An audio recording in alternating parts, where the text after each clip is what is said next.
সাম্প্রতিক সময়ে বিভিন্ন রাজনৈতিক ও সামাজিক সংগঠনের সদস্যদের উপর হামলার ঘটনায় উৎকণ্ঠা তৈরি হয়েছে।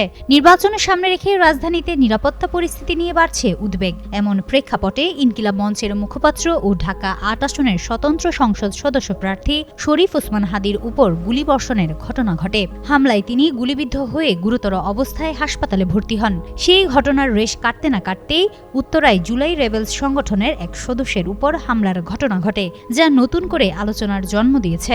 এতে ওই তরুণ গুরুতর আহত হয়েছেন। ঘটনাটি ঘটে শনিবার সন্ধ্যায় উত্তরা এলাকায়। পুলিশ জানায়, আহত ব্যক্তির নাম মোহাম্মদ রেজওয়ান হোসেন। তিনি জুলাই রেবেলস সংগঠনের সদস্য।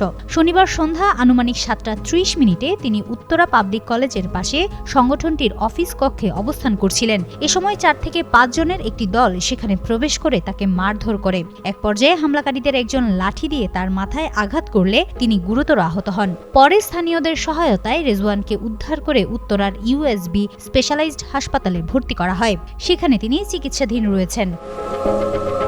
ঘটনার খবর পেয়ে পুলিশ ঘটনাস্থল পরিদর্শন করে এবং তদন্ত শুরু করে।